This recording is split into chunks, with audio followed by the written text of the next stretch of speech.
Horse number 156, Heath Ryan and his horse Mystery Whisper. Mystery Whisper by one of Heath's stallions, Richmond Medallion. Heath, just back from Beijing where he competed in the dressage team for Australia. On Green Oaks Dundee, entering the arena now in 3-star Mystery Whisper and Heath Ryan.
The big one, you know who I mean, Beaky and Mystery Whisper.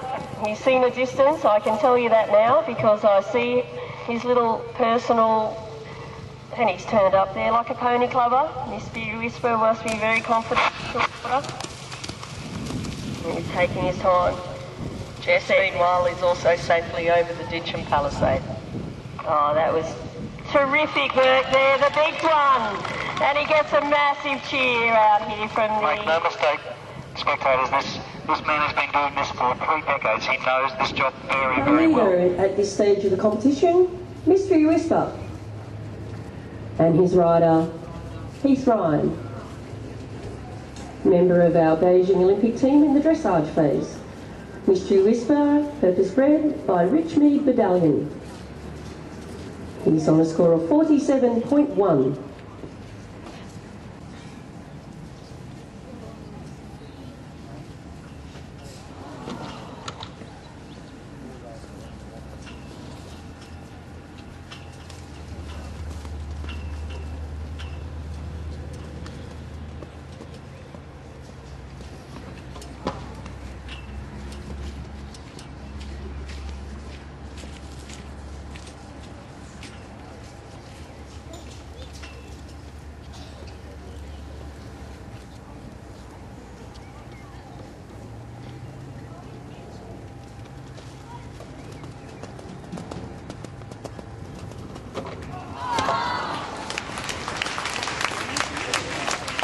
Well, 12 jumping, 12 to add to his 47.1, takes him out to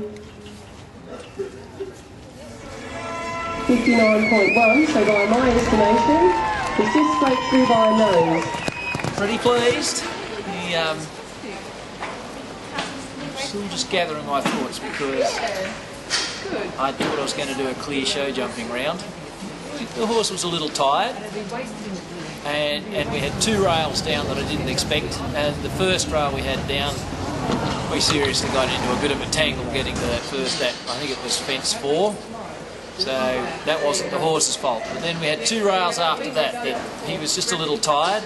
The only hope was just to keep the pace going, because the time was hard, and I thought he could come down to just a point or 2. At the last rail down, I went, oh, that's torn it. So that was a lot closer than I'd meant to let it get.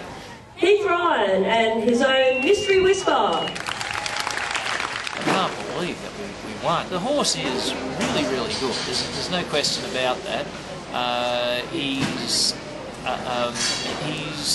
8, I think, in February in 2009. It's nowhere near his best. He's got a lot to come. A lot of warm blood in him. He's by a medallion, and he's out of a salute man. I had sort of resigned myself to the fact that he was brilliant as an eventer, but he probably just couldn't run the times down in the big time. And so when I got here at the start of this competition, I looked at the cross-country time and I thought, gee, 10 minutes, 10 seconds, like that's beyond where we're at the moment. Then, of course, he put in a blinder of a dressage test, and 38.3, I think, and holy hell, that gave me, I think it was nearly 12-point lead. And I thought, hell, that's a lot of time. You know, if I just spend this time very carefully and minimise the loss of time out there on cross-country, and he jumps as brilliantly as I think he's going to, then the rest of the guys are going to have to run hard to round us up. And, of course, he went sensationally out there on cross-country. Just sensational. And the interesting thing was, by the time I was coming back around onto the sort of 9-minute marker and the 10-minute marker, and they're grinding minutes, they're really savage. He hadn't slacked off, he's still pounding away, just like when he went out the gates. And really unusual, like I've never had a horse like it, to be running them on the hammer the whole course and then pull up and not be distressed.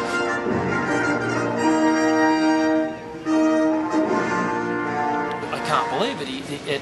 At this very young age, he's won his first 3-star 3-day event. I tell you, I'm certainly watching the development of the sport, because in Hong Kong just 3 weeks ago, the Olympic track was 8 minutes in length. This horse, in another sort of 4 years, 8 minutes. I think he'll go close to running an Olympic time if it's that short. And so as the sport evolves, I may have just stumbled across an individual gold medalist, and I've got a horse that's a wonderful horse, and I'm a very, very lucky person.